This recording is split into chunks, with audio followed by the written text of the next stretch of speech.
Halo apa kabar semua? Senang sekali saya Rini Ayu Ningtyas dapat menjumpai Anda kembali dalam program kesayangan kita, Dokterku. Disiarkan langsung dari studio El Sinta TV, 94,8 FM Fit Radio Bandung dan 95,7 FM Fit Radio Semarang.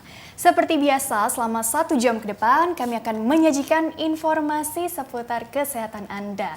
Dan tema kita kali ini penting sekali, yaitu mengenai penanggulangan kanker secara komprehensif. Jadi bagi Anda pemirsa yang ingin bertanya langsung, silakan di 021 2520 666 atau bisa juga kirim pertanyaan ke email kami di dokterkuelsinta@yahoo.co.id. Anda juga bisa mendownload aplikasi El Sinta Mobile di Play Store milik Anda tentunya. Dan hari ini kita kehadiran dengan dua narasumber kita yang cantik-cantik, yaitu yang pertama ya, Dr. Widyorini El Hanafi SPOG dan juga Dr. Maria Awijaksono MPAL LCFU. Beliau adalah dokter spesialis OBGYN dan juga dokter palliative care ya dari Pusat Kanker Nasional Rumah Sakit Kanker Darmais Jakarta. Kita sapa dulu dokter yang sudah hadir di samping saya. Halo dokter apa kabar ini? Cantik-cantik sekali. Baik, apa kabar? Selamat pagi. Kabarnya baik dong? Baik. Alhamdulillah, karena hari ini mau membahas gitu ya. Ini karena salah satu OBGYN, yang satu kan dokter khusus palliative care gitu ya. Jadi aku apa logikanya ini mau membahas putar, kaum perempuan nih kan ada kanker payudara, kanker serviks, itu kan dua kanker yang memang prevalensinya ini sangat tinggi di Indonesia begitu atau bahkan dunia begitu ya dok ya. Dan bagaimana nanti juga perawatannya juga ya kalau seandainya memang sudah terdiagnosis cancer begitu ya. Tapi sebenarnya begini dokter, ini kan perawatan secara komprehensif. Pengertian dari cancer dulu deh, karena orang tuh baru mendengar katanya aja sudah wah, apa tuh cancer gitu kan, apakah memang semenakutkan itu gitu. Artinya kan kalau terdeteksi sejak awal mudah-mudahan penanganannya juga jauh lebih ringan begitu ya insya Allah ya. Betul. Jadi mau bagaimana nih, mungkin dokter ini dulu kali yang menjelaskan ya, kira-kira seperti apa sih pengertian dari keganasan atau cancer itu sendiri. Jadi untuk cancer sendiri, kanker itu adalah pertumbuhan sel yang tidak normal. Jadi kalau sel normal itu dia akan mati dalam siklus tertentu. Nah, pada sel kanker terjadi gangguan di siklus selnya sehingga dia terjadi pertumbuhan yang berlebih. Nah, pertumbuhan berlebih yang tidak dapat dikontrol oleh tubuh.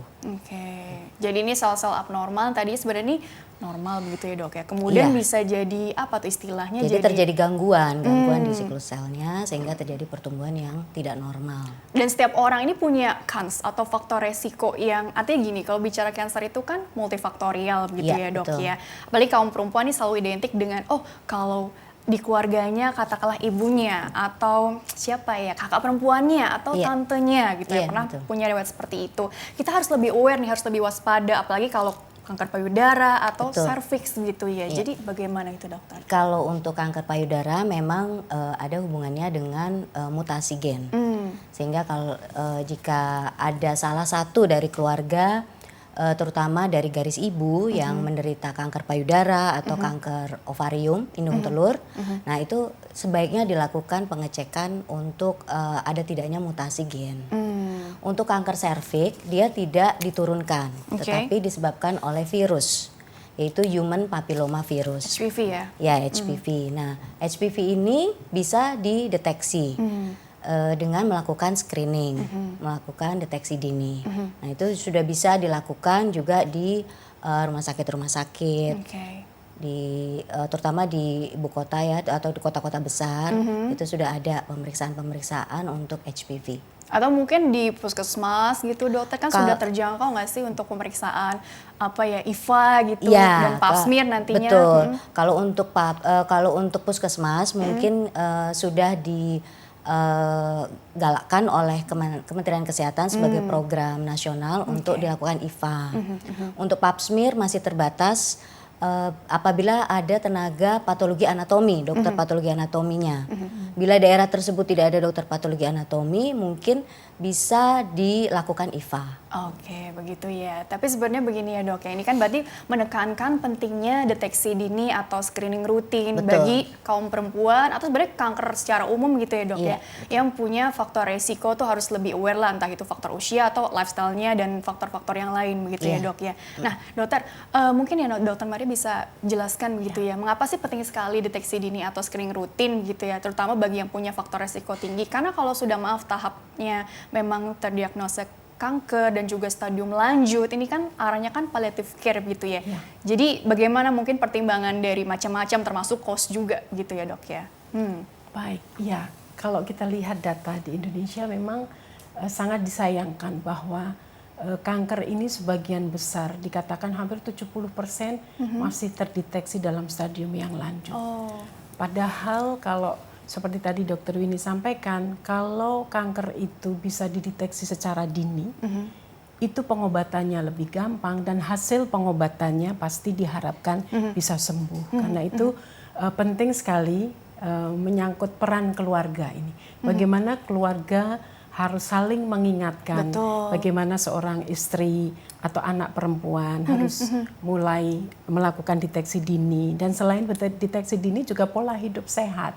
Mungkin Dr. Winnie akan menjelaskan lagi nanti bagaimana pola hidup sehat untuk mencegah terjadinya kanker. Intinya di sini perlu peran atau dukungan dari keluarga ya. Khususnya juga tadi termasuk pasangan juga yang mengingatkan tadi, artinya suami bisa mengingatkan istrinya atau mungkin putri-putri mereka untuk melakukan deteksi dini atau screening rutin tadi ya Dr. Widya gitu ya. Jadi kalau kaum perempuan tadi kan kaum perempuan tuh lebih sering terkena kanker serviks dan payudara gitu ya. Jadi memang di awal ini kan bisa dikatakan tadi gejalanya bisa aja nggak khas, datang-datang sudah tadi ya seperti Dokter Maria katakan sudah komplikasi, sudah stadiumnya agak lanjut, bahkan ada yang sudah terjadi penyebaran gitu ya dok ya.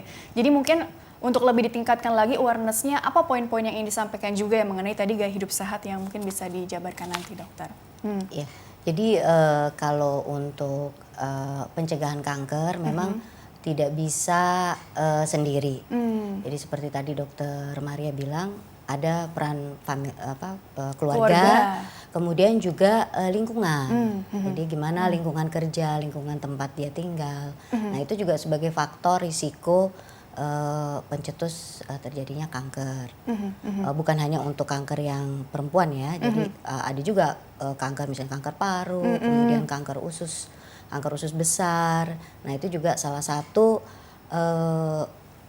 angka kejadian kanker yang juga masih tinggi. Masuk ke 5 teratas begitu ya katanya case-nya di Indonesia begitu ya dok ya. Oke, jadi memang tadi karena kalau bicara penanggulangan itu kan berarti tandanya apa ya, bisa dibilang ada yang bilang mengatakan ini agak telat atau gimana. Tapi sebenarnya kalau ketahuannya sejak dini tadi gitu ya, itu kan pengobatannya akan jauh lebih ringan tadi ya. Dan lebih murah. Memudahkan tim medisnya juga, dan maaf tadi juga angka kesembuhannya atau angka kesakitannya itu juga bagaimana tuh yang perlu ditekankan di sini dokter? Ya, jadi seperti tadi saya sampaikan, sedini mungkin kanker itu dideteksi, pengobatannya akan semakin mudah dan harapan hidupnya akan menjadi lebih baik. Angka kesembuhan untuk kanker serviks sangat tinggi, jadi sangat sayang kalau itu dibiarkan. Yang ada di masyarakat sekarang pasien atau keluarga justru seringkali ketakutan pergi ke dokter. Nah ini yang pola berpikir seperti itu yang harus kita rubah, bahwa kanker itu bisa ditanggulangi sedini mungkin, dideteksi sedini mungkin, diobati dengan cara yang benar, itu kesembuhan bisa dicapai untuk kanker serviks. Nah kalau kemudian datang dalam stadium yang lanjut, seringkali kita dokter menjadi aduh apalagi nih yang harus kita lakukan gitu. Masyarakat masih sering pergi ke orang pintar dulu sebelum datang ke rumah sakit gitu ya. Datang ke kita sudah dalam kondisi yang sudah parah kondisi tubuhnya, kankernya sudah stadium lanjut, yang kita sangat terbatas untuk memilih pengobatan yang ada. Karena itu sangat penting saling mengingatkan, sekali lagi itu keluarga atau teman, lingkungan kerja seperti Dr. Winnie tadi sampaikan, itu sangat penting sekali. Oke, jadi sayang sekali ya masih ada stigma-stigma yang kurang tepat tadi begitu ya. Bahkan ada yang menunda-nunda pengobatan atau pemeriksaan karena mungkin ikhtiar yang tadi agak-agak berbeda gitu ya. Mungkin juga kurangnya pengetahuan juga, maaf ya dok ya. Atau mungkin juga ada rasa takut yang tadi begitu besar, cemas yang begitu besar, takut dengan hasilnya. Padahal atau mungkin sudah dilakukan pemeriksaan dok, tapi ternyata mungkin harus ada follow up selanjutnya, Betul. tapi dia tidak balik lagi begitu ya dok ya? Iya, Iya. Oke, jadi mungkin yang perlu ditekankan kembali nih mengenai tema hari ini berarti selain kesadaran atau juga meningkatkan pengetahuannya juga begitu ya dengan Iya, cara tadi mencari informasi yang akurat, kalau ada yang tidak tidak jelas ditanyakan ke ahlinya begitu ya, sehingga Iya, tidak betul. mengambil kesimpulan sendiri begitu ya Iya, dok ya. betul. Oke dokter, kita jeda dulu sebentar, nanti lanjutkan kembali di segmen selanjutnya ya. Baiklah pemirsa, jangan kemana-mana, tetaplah bersama kami akan kembali sesaat lagi.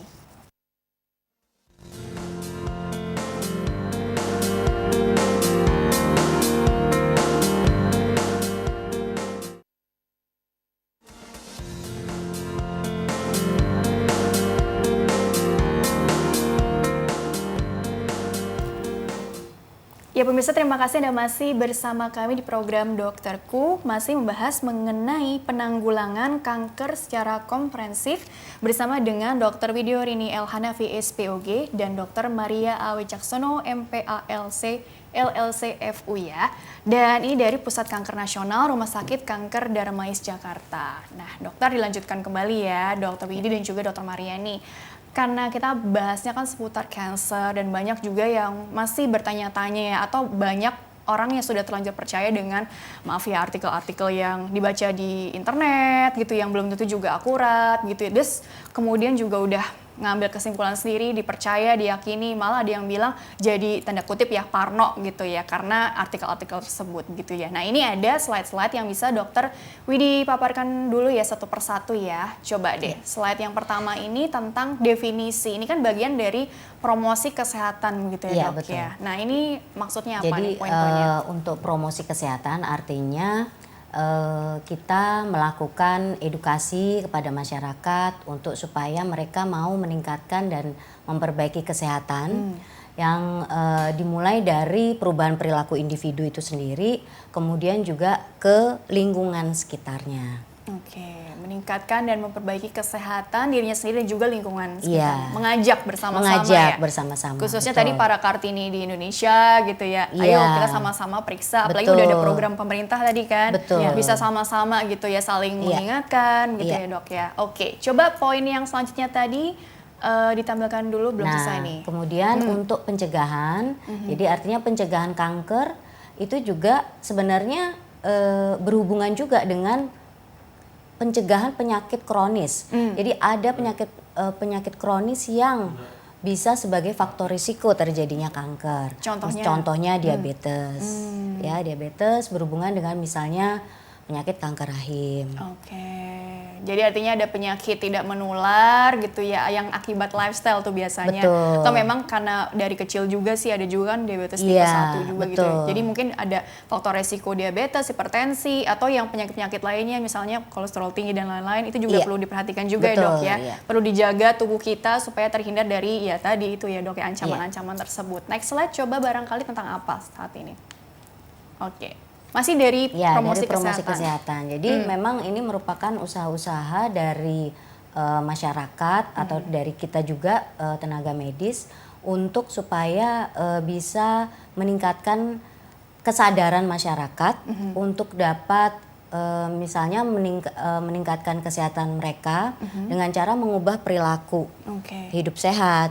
Jadi misalnya tidak merokok atau misalnya berolahraga, makan sayur dan buah yang Tinggi lebih serat. banyak ya, tinggi serat. Oke. Kemudian juga misalnya juga jika memang ada keluhan atau gejala itu tidak disimpan, jadi harus langsung ke dokter atau mengunjungi pusat-pusat kesehatan supaya bisa dideteksi secara dini gitu. Misalnya memang ada gejala awal dari kanker. Oke, termasuk juga mungkin dilihat dari main ke sini sedentary lifestyle begitu ya dok ya. Jadi Iya. jangan lupa aktivitas Perilaku fisiknya seksual. juga ya. Iya. Aktivitas fisik, terus juga mungkin juga kelola stresnya.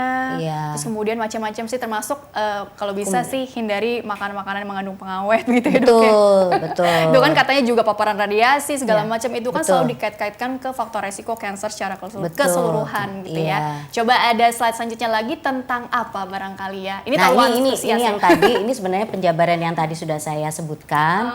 Nah mungkin yang perlu ditambahkan juga untuk menghindari penyakit penyakit akibat hubungan seksual. Oh. Ya, jadi penyakit menular seksual, PMS, kemudian juga untuk infeksi HPV, human papillomavirus itu sebagai salah satu penyebab terjadinya kanker serviks tadi. Selain itu juga infeksi virus HPV juga menyebabkan kanker nasofaring, bahkan juga kanker anus, anorektal itu juga disebabkan karena virus HPV. Oke, jadi jangan lupa dijaga juga tuh hal yang tersebut itu ya dok ya. Oke, slide selanjutnya lagi, ini bagian dari prevention tadi ya. Nah, program ini, deteksi dini. Betul, program deteksi dini kanker sebenarnya adalah untuk meningkatkan kesadaran masyarakat supaya mereka rutin mengerjakan deteksi dini kanker setiap tahun. Tidak hanya untuk kanker serviks dan kanker payudara karena memang kedua kanker tersebut menduduki peringkat pertama untuk perempuan dan memang sebagai salah satu perhatian yang sangat besar gitu dari kami terutama dari dokter kandungan untuk supaya dapat bisa menurunkan angka kejadian kanker serviks dan juga kanker payudara. Selain itu juga deteksi dini kanker juga untuk misalnya menurunkan angka kejadian kanker paru atau kanker usus. Nah itu yang bisa dideteksi secara dini melalui pemeriksaan-pemeriksaan rutin yang kalau di Rumah Sakit Kanker Darmais juga bisa dilakukan di poliklinik deteksi dini. Oke, ada khusus ya Ada poliklinik khusus, deteksi iya. dini gitu ya. Jadi bagi Anda yang punya faktor resiko tinggi, Betul. terutama tadi kanker serviks, kanker payudara itu perlu diperhatikan. Rutin ini jadi kalau hasilnya nanti katakanlah negatif tapi tetap perlu diulang Betul, lagi setiap ya dok ya. tahun, Bukan iya, berarti rutin. udah pernah periksa kok dulu gitu kan, Iya. sering kali tuh seperti itu gitu ya. Jangan lupakan juga untuk follow up selanjutannya tadi ya. Iya, Oke, betul. coba next slide tentang apa? Nah ini tidak hanya di Indonesia tapi dari WHO sendiri juga sudah mencanangkan untuk WHO Cancer Control yang prinsipnya sama yaitu untuk pencegahan, jadi memperbaiki lifestyle, gaya hidup, kemudian untuk deteksi dini kanker sama untuk meningkatkan kesadaran masyarakat supaya mereka datang ke pusat kesehatan untuk memeriksakan diri mereka dan supaya mereka juga tidak menyimpan jika memang mengalami gejala-gejala awal yang memang tidak biasa, misalnya keluar darah yang mungkin di luar siklus haid misalnya atau timbul benjolan misalnya langsung ke pusat kesehatan. Oke, jadi jangan di-keep sendiri aja Iya. gitu ya, tapi harus langsung paling nggak diskusi dengan pasangan atau mungkin Atau yang dengan keluarga, orang-orang yang dipercaya iya, gitu ya betul. untuk ini kenapa sehingga tindak lanjutnya nanti seperti apa. Mungkin ada yang takut sehingga bisa ditemani ke rumah sakitnya untuk Betul, melakukan iya. pemeriksaan atau deteksi dini tadi ya. Iya. Coba slide selanjutnya lagi, ini tentang apa? Nah, Dokter Maria sekarang ini ada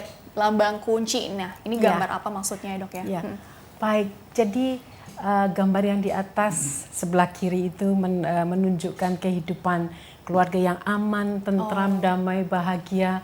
Tetapi kalau tiba-tiba ada binatang kecil yang nakal itu lambang kanker. Kemudian kehidupan keluarga bisa berbalik menjadi seperti gambar yang ada di sebelah kanan.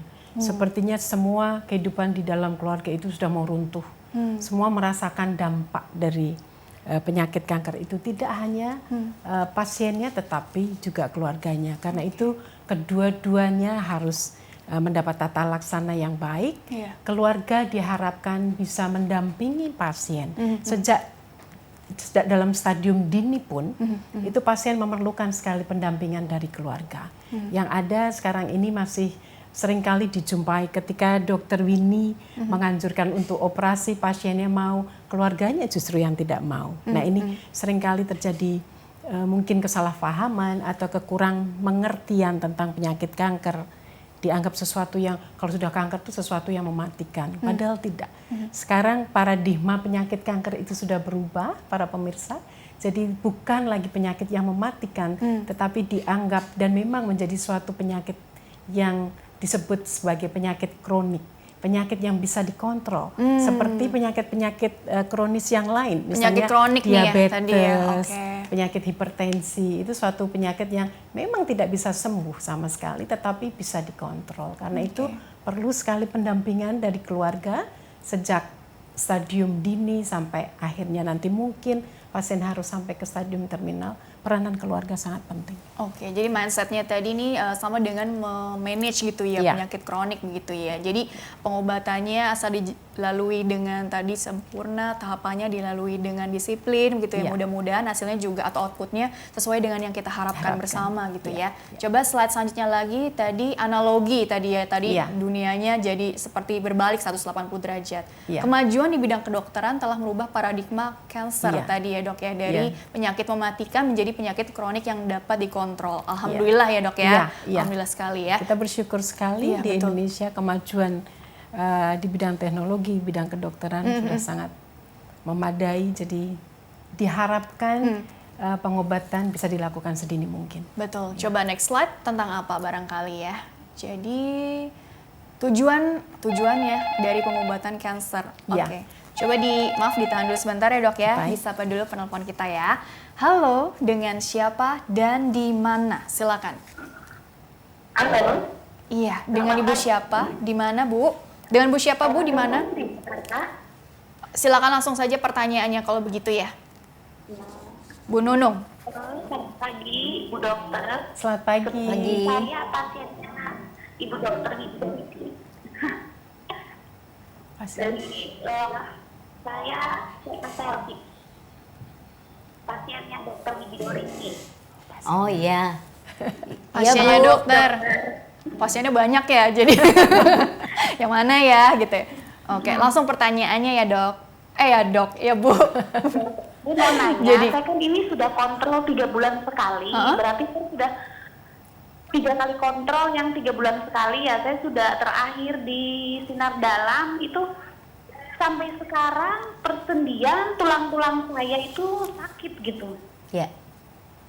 Dokter yang Tapi ditanyakan saya dulu. kontrol yang 3 bulan sekali itu nggak diberi apa-apa, cuman katanya bagus gitu. Oh, Belum Iya. pernah ketemu sama dokter video ini. Oh iya. Iya. Itu kenapa ya dok? Iya. Masih sakit gitu. Ini panggul, tulang-tulang, persendian semua. Gitu. Iya. oke. Saya jawab ya. Bisa langsung jawab atau ada yang mau ditanyakan dulu kepada Bu Nunung nih pasiennya dokter Widi katanya ya? Iya. Oke, ada dulu yang mau ditanyakan? Kapan terakhir kali kontrol ya Bu? Terakhir kontrol kemarin tanggal, kalau nggak salah tuh dalam minggu-minggu ini, 2 mingguan yang lalu deh. Oh Kurang iya. lebih. Tapi hasilnya bagus ya Bu ya? Iya, katanya bagus. Oh iya, alhamdulillah. kemarin- Yang penting hasilnya bagus Bu. Nanti. Cuman ini yang masih saya rasakan apa harus minum Iya, apa? jadi kalau saya jawab ya Bu ya. Jadi untuk nyeri sendi atau nyeri tulang itu harus dibedakan juga. Apakah karena ibu mungkin karena sudah diradiasi sehingga hormonalnya sudah tidak ada. Jadi yang pasti indung telur itu terkena radiasi sehingga sudah menopause ibu. Jadi bisa saja nyeri sendinya oleh karena hormonal tidak ada, sudah menopause. Atau kalau misalnya nyerinya sakit sekali di sendi atau di tulang, nah itu harus dicek lebih lanjut dengan pemeriksaan, misalnya pemeriksaan tulang yang namanya disebut bone scan untuk mengetahui ada tidaknya penyebaran di daerah tulang.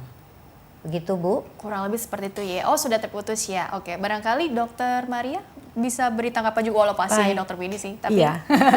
tips-tipsnya Iya, barangkali iya. untuk efek samping segala kan. Baik, memang kami bekerja di dalam tim. Iya. Ya, seperti tadi yang Dokter Winnie sampaikan bahwa nyeri pada pasien, pada Ibu Nunung mungkin ada hubungannya dengan penyakitnya, tetapi juga mungkin tidak ada hubungannya dengan penyakitnya.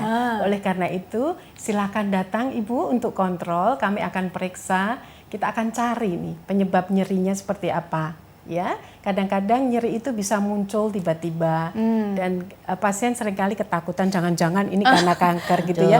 Padahal seringkali itu bukan karena kankernya, ada hal yang lain yang Iya. perlu kita cari. Jadi silahkan datang Ibu Nunung untuk kontrol kembali.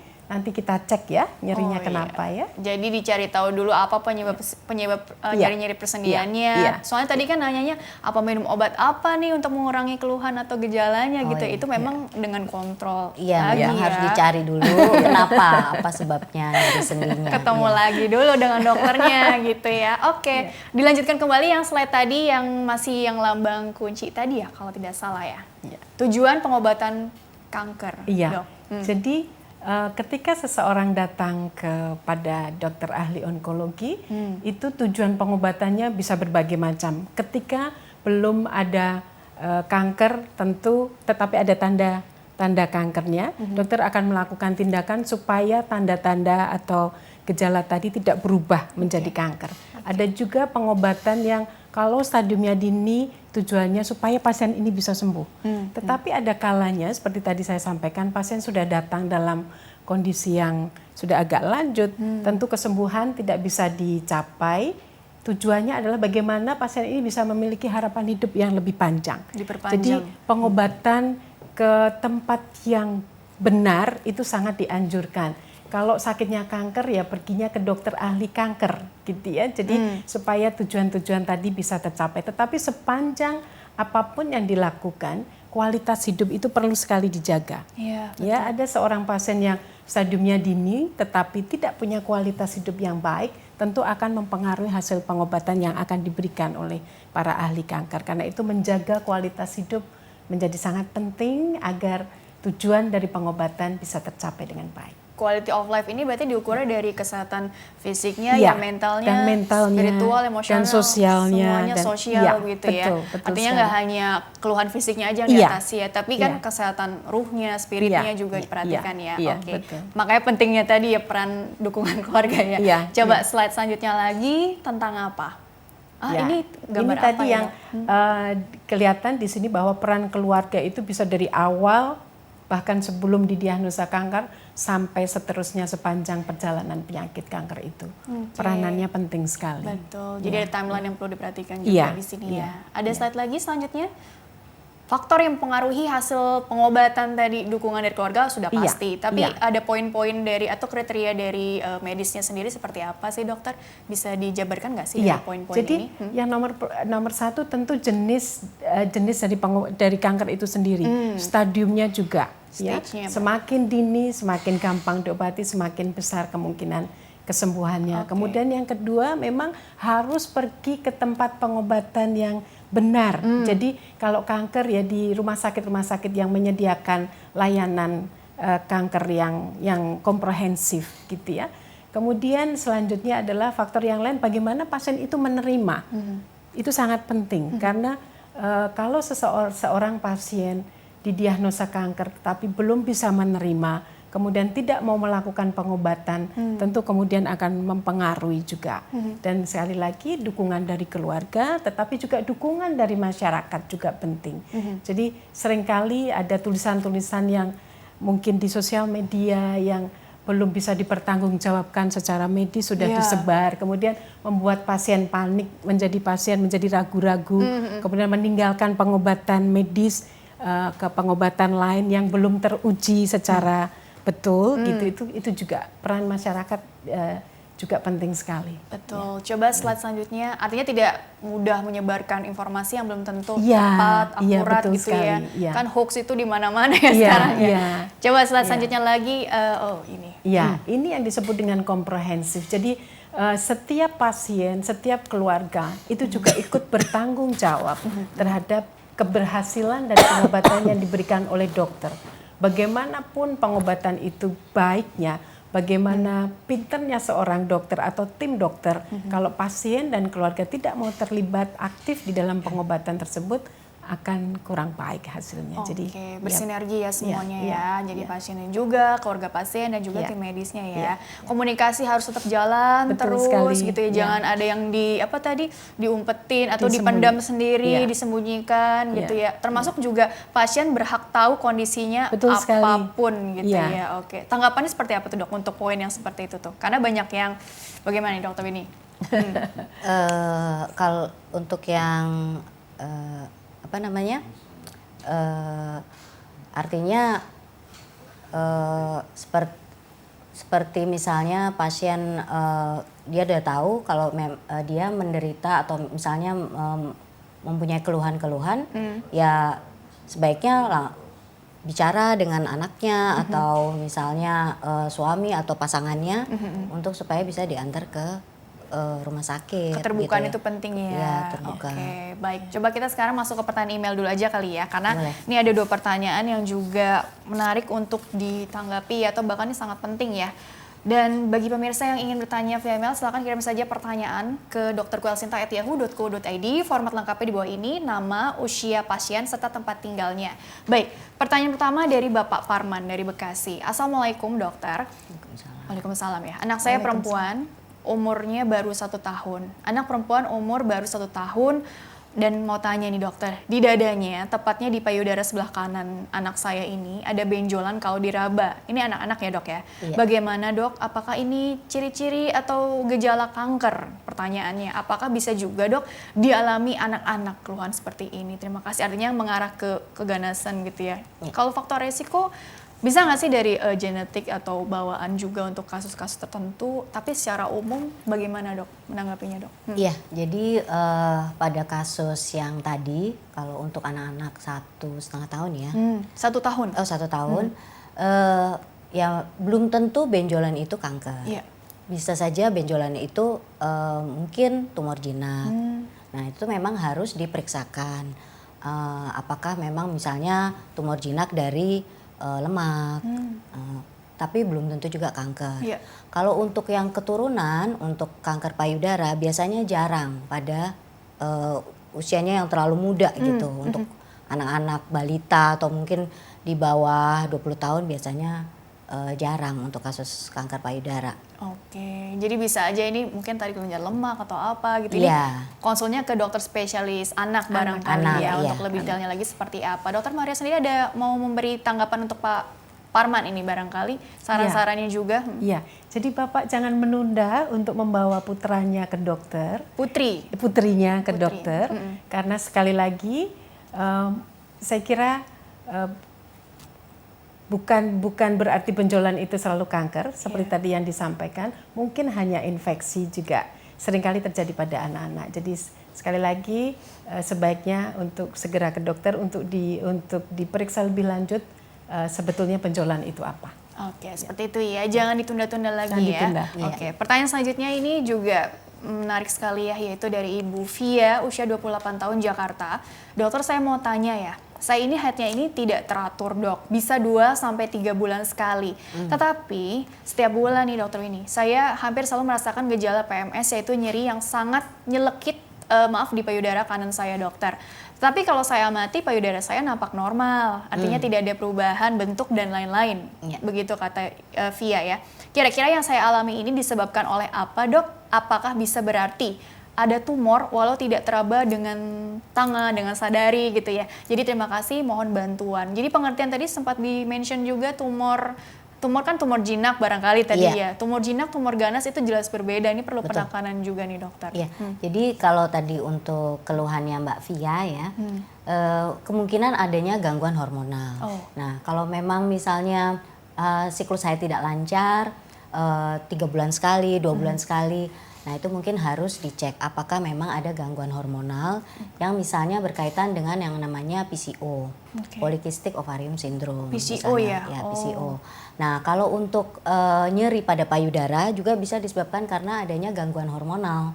Nah kalau memang nyerinya mengganggu, mungkin bisa kita lihat ada atau tidak di keluarga misalnya yang menderita kanker payudara. Kalau di keluarga terutama di si ibu ada penderita kanker payudara, mungkin bisa juga dicek untuk payudaranya, apakah ada kelainan atau tidak. Tidak perlu untuk mamografi, cukup dengan USG payudara saja. Jadi sadanis ya, kalau sadarinya kan mungkin sudah dilakukan. Betul, nih. sadanis dan ada pemeriksaan penunjang, misalnya USG payudara. USG payudara ya. Iya. Oh kalau mamo tuh untuk pasien-pasien khusus usia tertentu ya dok Tertentu, ya. iya. Oke, ada lagi tanggapan dari dokter Maria untuk Mbak Via untuk melengkapi? Ya, saya kira jangan panik. Nah, Ya, itu penting sekali. Jangan Jangan panik, ya. cemas, jangan mencoba mencari informasi sendiri karena akan membingungkan. betul. Dan seperti yang tadi juga segera cek ke dokter untuk diketahui lebih Oke, lanjut. baik dokter, kita jeda dulu sebentar ya. Nanti dilanjutkan di segmen terakhir sekaligus closing statement dari dokter berdua ya. Baiklah pemirsa, jangan kemana-mana, tetaplah bersama kami. Kami akan kembali sesaat lagi.